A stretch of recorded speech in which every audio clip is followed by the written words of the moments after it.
یہ موقع انشاءاللہ کسی دوسرے موقع سے دیکھا جائے گا۔ اگلا سوال ہے محمد یونس خان صاحب، کہہ رہے ہیں سلام کے بعد میاں بیوی کو ایک ساتھ دفنایا جا سکتا ہے؟ نہیں، دیکھیے اصل تو یہی ہے کہ دونوں کو الگ الگ دفنایا جائے گا، قبریں بغل میں ہیں کوئی حرج نہیں، لیکن ایک قبر میں نہیں دفنایا جائے گا۔ اگر وفات ایک ساتھ ہوئی ہے، ایسا نہ ہو کہ آپ ایک کی وفات ہوئی اور دوسرے کو وفات دے دیں، آپ ایسا نہ کر لیجئے گا۔ اگر وفات ایک ساتھ ہو گئی ہے تو اگل بغل کی قبروں میں دفنایا جا سکتا ہے، کوئی حرج کی بات نہیں، امکان اگر موجود ہے بلا کسی پریشانی کے تو ایسا کیا جا سکتا ہے۔ ایک قبر میں نہیں دفنایا جائے گا۔ ایک قبر میں دو لاشوں کو دفنانے کا تصور صرف ان مجاہدین کے لیے ہے جو حقیقی معنی میں اسلام کے لیے جہاد کرتے ہوئے شہید ہو جائیں۔ آج کا جہاد نہیں جو ہر جگہ چھڑا ہوا ہے، جس میں نہ اسلامی شرائط پائے جاتے ہیں، صرف اپنی کرسی کو مضبوط کرنے اور پیسہ کمانے کے لیے کیا جاتا ہے۔ جہاد سے مراد اسلامی جہاد ہے۔ اگر ایسا جہاد ہوتا ہے کہیں اور شرائط اس کے موجود ہیں اور انسان اس میں شہید ہو جائے تو اس میدان جنگ میں جو لوگ شہید ہوئے ہیں سب کو ایک ہی قبر میں دفنا دیا جائے گا، کفن بھی نہیں دیا جائے گا، غسل بھی نہیں دیا جائے گا۔ جس حالت میں ان کی وفات ہوئی ہے اسی حالت میں ان کو ایک گڈھے میں ڈال کر کے دفنا دیا جائے گا۔ یہ طریقہ ہے، لیکن عام حالات میں سب کی قبر اپنی ہوگی، اگل بغل میں ہو سکتی ہے۔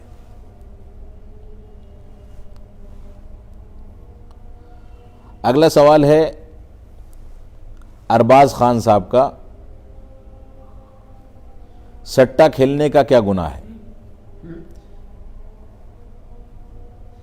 دیکھیے سٹہ کھیلنا جو ہے جوئے کی قسم ہے، جوئے کی قسموں میں سے ایک قسم ہے۔ سٹہ اصل میں جیسا کہ میچوں میں یا مختلف اوقات میں شرط لگائی جاتی ہے کہ اگر ایسا ہو گیا تو ہم اتنا پیسہ دیں گے یا فلاں چیز دیں گے، یہ سب حرام ہے اسلام میں۔ یہ جوئے کی قسموں میں سے ایک قسم ہے۔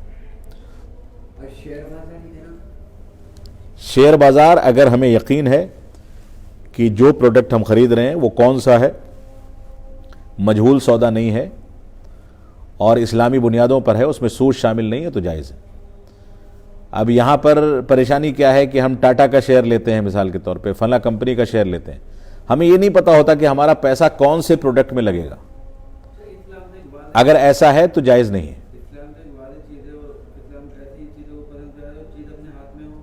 بالکل، فضیلت تو اسی کی ہے، فضیلت تو اسی کی ہے، لیکن مثال کے طور پر میں ایک آدمی ہوں، مصروف آدمی ہوں، میں تجارت نہیں کر سکتا، میرے پاس پیسہ ہے اور ایک میرا دوست ہے جو تجارت کرتا ہے کسی بھی چیز کی، تو ہم نے اس کے پاس اس کی کمپنی میں پیسہ لگا دیا اور یہ ہوا کہ تمہارے درمیان ایک فائدہ ہو گیا۔ یہی شیئر ہے، یہی اصل میں شیئر ہے کہ ہم نے اس کے کاروبار میں کچھ چیزیں خرید لیں، اب اس سے جو فائدہ ہوگا اس میں سے کچھ وہ اپنا محنتانہ رکھے گا، کچھ ہم کو دے گا۔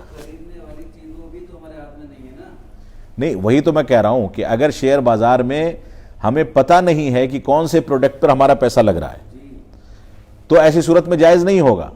ہمیں یقین حاصل ہے کہ فلاں پروڈکٹ ہے جو جائز ہے، اس میں پیسہ لگ رہا ہے تو جائز ہے، اور اس کے بعد ساتھ میں شیئر بازار میں سود اگر اس میں داخل نہیں ہے تو بھی جائز ہوگا۔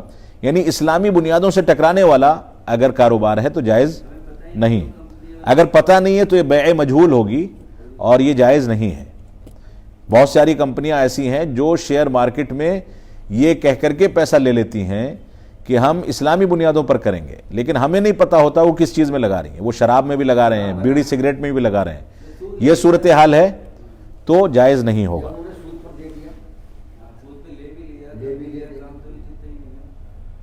اگلا سوال ہے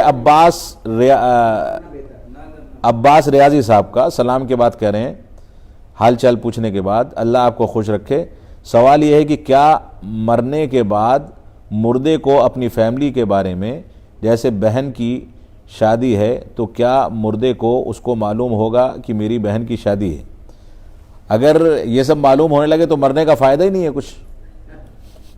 جو آدمی مر گیا وہ تو مر گیا، کیسے علم ہو سکتا ہے اس کو؟ وہ دنیا سے کٹ چکا ہے، اب اس کو کوئی چیز بھی نہیں پہنچائی جا سکتی، نہ وہ سن سکتا ہے، نہ بول سکتا ہے، نہ دیکھ سکتا ہے، وہ تو قبر کے اندر گل گیا، ختم ہو گیا، اب اس دوسری دنیا میں جا چکا، اب وہاں پر اس کو دنیا سے کوئی تعلق نہیں ہے۔ اب اس کے بہن کی شادی ہو یا کسی کی بھی شادی ہو وہ دنیا والے جانتے ہیں، مرنے والا نہیں جانتا. اچھا قبرستان میں جا کر فاتحہ پڑھنا نہیں، جائز نہیں ہے. نہیں نا. قرآن شریف کا کوئی بھی حصہ، قرآن شریف کی کوئی بھی آیت، کوئی بھی حصہ نہیں پڑھ سکتے قبرستان میں.